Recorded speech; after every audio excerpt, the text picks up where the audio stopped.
8 बजे 8 मिनट की सीरीज में जहां मैं अभी डिस्कस कर रहा हूं वोकेबुलरी। पिछले वीडियोस अगर आपने देखे होंगे तो मैंने बात की है वन वर्ड सब्स्टिट्यूशन की, एंटोनिम सिनोनिम की, और इसके अलावा इडियम ऑन फ्रेजेस की। ये सीरीज हर कॉम्पिटेटिव एग्जाम के लिए इंपॉर्टेंट है। इसके अलावा अगर आप स्पोकन अच्छा करना चाहते हैं, सामान्य रूप से अंग्रेजी सीखना चाहते हैं, सबके लिए इंपॉर्टेंट है, क्योंकि वोकेबुलरी का बहुत इंपॉर्टेंट रोल रहता है लैंग्वेज को यूज करने में, उसको सीखने में, उसको समझने में। तो हम नए वर्ड्स की तरफ बढ़ रहे हैं। अगर आपने पुराने वीडियोस तो नहीं देखे तो आप सीरीज में आते जाइए। 55 हम जिस सीरीज में चल रहे हैं, तो नया वर्ड है लेग्जेटिव। लेग्जेटिव जिसका इस्तेमाल होता है ऐसी दवाएं या ऐसी औषधि, ऐसी चीजें जो पेट को साफ करने के लिए काम आती हैं, वो लेग्जेटिव कहलाती है। देख लीजिए इसको, देख लीजिए, a medicine used to loosen the stuff in the bowels. Bowels का मतलब यहाँ बॉबल से मतलब ये है अंदर का जो सिस्टम है उससे, ठीक है। Medicine used to loosen the stuff in the bowels. अगले वर्ड पे आते हैं मेडनहुड। मेडन एक शब्द आता है कौमार्य, हिंदी में आता है कौमार्य। तरुणता, देखिए तरुण जो शब्द है हम बोलते हैं युवा तरुणाई, युवा तरुणाई। तो जो तरुण जो शब्द हो जाता है वो पुरुषों मतलब लड़कों के लिए भी इस्तेमाल हो जाता है। तरुणता से अर्थ है ऐसा ऐसा पुरुष या महिला, सामान्य रूप से तरुणता से जो अर्थ होता है वो होता है जो टीनेज से आ रहा युवावस्था से थोड़ा सा पहले क्या है, वो तरुणता कही जाती है। युवा होने की जो प्रक्रिया में जो होता है वो तरुणता कही जाती है। तो मेडनहुड, और ये जो मेडनहुड शब्द इस्तेमाल हो रहा है वो महिला के लिए, स्त्री के लिए, बालिका के लिए इस्तेमाल हो रहा है, जो युवा बालिका है उसके लिए। तो state of being unmarried of a girl, देखिए स्पेशली शब्द इस्तेमाल किया गया ऑफ अ गर्ल, अनमैरिड। हम लोग इस्तेमाल कर लेते हैं कौमार्य, एक शब्द इस्तेमाल होता कुंवारी। अब दो तरीके से लिखा जाता है इसको, ठीक है। तो आई होप आप समझ पा रहे हैं। मेडनहुड गर्ल्स के लिए इस्तेमाल होता है। Next word is malleable. Malleable मतलब पहले इंग्लिश में देख लेते हैं। That which can be extended by hammering. आपने देखा होगा रोड पे या कई जगह लोग हथौड़ा मारते हैं। आप रोड पे कई बार नोटिस किया होगा, अगर आप छोटे शहरों में रहने वाले हैं, बड़े शहरों में कई जगह सड़क पे कुछ लोग रह रहे होते हैं, लोहे को गर्म करके, हमारे यहाँ शब्द बोल इस्तेमाल होता है लोहार। तो आपने देखा होगा वो गर्म करते हैं, कोई उनके साथ होता है जो उसमें हथौड़े मारता है और उसका शेप चेंज होता रहता।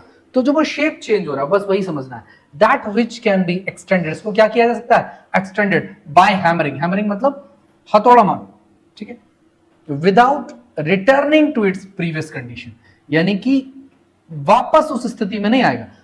हथौड़ा मारा गया और उसने जो शेप ले लिया है, अब वापस अपने मूल स्थिति में नहीं आएगा।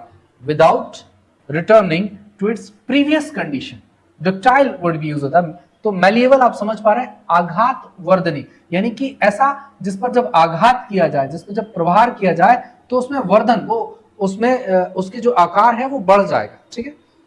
तो मेलिएबल मींस आघात वर्धनी। Next word is manifesto. चुनाव के समय आप इसको बड़ा सुनेंगे। सार्वजनिक घोषणा, a public declaration of plans and promises put forward by political party और अ सॉवरेन। सिंपल सा हमें ध्यान देना है, सार्वजनिक घोषणा से मतलब ये, कई बार पार्टियां, जैसे अभी जम्मू में चुनाव था, अभी हरियाणा में चुनाव था, तो अलग अलग पार्टियों ने अपना अपना मैनिफेस्टो रखा, जहां वो बताते हैं जनता को हम जीत जाएंगे तो ये करेंगे, ऐसा करेंगे, ये बना देंगे। जैसे हमारी मोदी सरकार चल रही तो वो क्या बोल के आई थी, अच्छे दिन आएंगे, और उन्होंने बताया कि क्या क्या हम काम करेंगे, उनमें से कुछ हुए भी, कुछ नहीं भी हुए, ठीक है। तो मैनिफेस्टो, मैनिफेस्टो मतलब पार्टियां, जो जो पॉलिटिकल जो पार्टियां होती हैं वो जो सार्वजनिक घोषणा करती हैं कि हमारे जीतने पर या हमारी शक्ति में आने पर, हमारी पावर में आने पर, हमारी हाथ में चीजें आने पर हम ये चीजें करेंगे, that's called manifesto. Next word is name सेक। अब नेम से हमें समझ आ रहा, नेम सेक यानी नाम, दूसरे के समान नाम वाला, somebody और something। देखिए somebody व्यक्ति भी हो सकता है और something कोई चीज भी हो सकती है, with the same name as somebody और something, यानी कि किसी वस्तु के या किसी व्यक्ति के समान नाम वाला नेम सेक कहलाता। मेरा नाम अभिषेक है, किसी दूसरे का भी नाम अभिषेक है, तो नेम सेक हो गया, वो क्या हो गया, name sec. Next word is narcotic. हमारे यहाँ एनसीबी, नार्कोटिक्स कंट्रोल ब्यूरो, ऐसा यही होता है, ठीक है।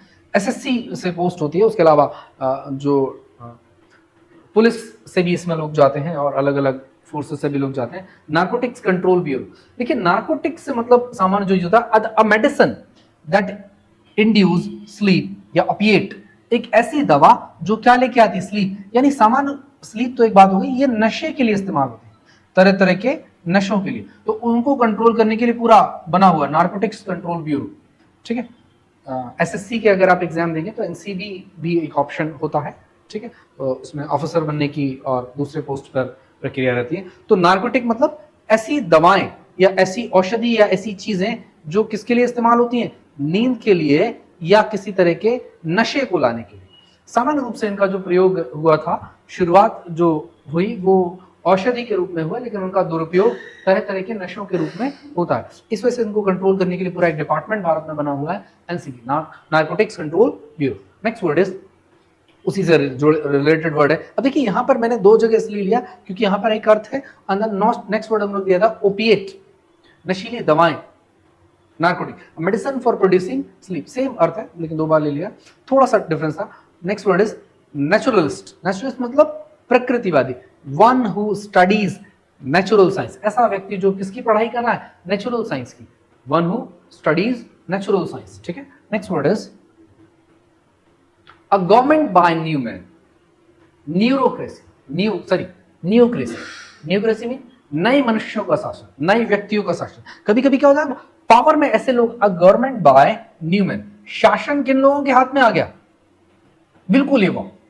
अब युवा भी अनुभवी हो सकता है, लेकिन ऐसे लोग जिन्हें कोई अनुभव नहीं है, जिन्हें कोई ठीक से जानकारी में शायद ना हो, ऐसे लोगों के हाथ में शक्ति का आ जाना, पावर का आ जाना, सत्ता का आ जाना, राज्य का आ जाना, न्यूक्रेसी कहलाता है। क्या कहलाता है, न्यूक्रेसी। जैसे हमारे डेमोक्रेसी, ठीक है, न्यूक्रेसी से अर्थ यह है कि ऐसे लोगों के हाथ में शासन, सत्ता या पावर आ गई है जिन्हें किसी प्रकार का कोई अनुभव नहीं है, जो बिल्कुल और बिल्कुल नए है। नेक्स्ट वर्ड इज ओसिस या नखलिस्तान, एक शब्द इस्तेमाल होता है। देखिए जो मरुभूमि होती है, मरुस्थल जो होता है, रेगिस्तान भी होता है, जहां बहुत सारी क्या होती है, रेती रेत होती है, लंबे उसमें बीच में ऐसी जगह जहां पे क्या होते हैं, अ fertile spot in the Sandy और बैरन डेजर्ट्स, डेजर्ट्स के बीच में जो डेजर्ट्स हैं, जो मरुस्थल हैं, जो रेगिस्तान है, उनके बीच में ऐसे स्थान, ऐसे स्पॉट्स जहां पे क्या होता है, फर्टाइल मतलब जहां उपजाऊ होते हैं, बीच बीच में वनस्पतियां उगाती हैं, पेड़ उग पाते हैं, तो ऐसी जगह क्या कहलाती है, ओसिस कहलाती है। यानी रेगिस्तान के बीच में, डेजर्ट के बीच में ऐसी जगह जहां पर वनस्पतियां उग सकती हैं या उग आती हैं, किसी तरह की कोई पेड़ पौधे आ जाते हैं, वो ओसिस कहलाते हैं। क्या कहलाते हैं, ओसिस। नेक्स्ट वर्ड की तरफ हम लोग आते हैं,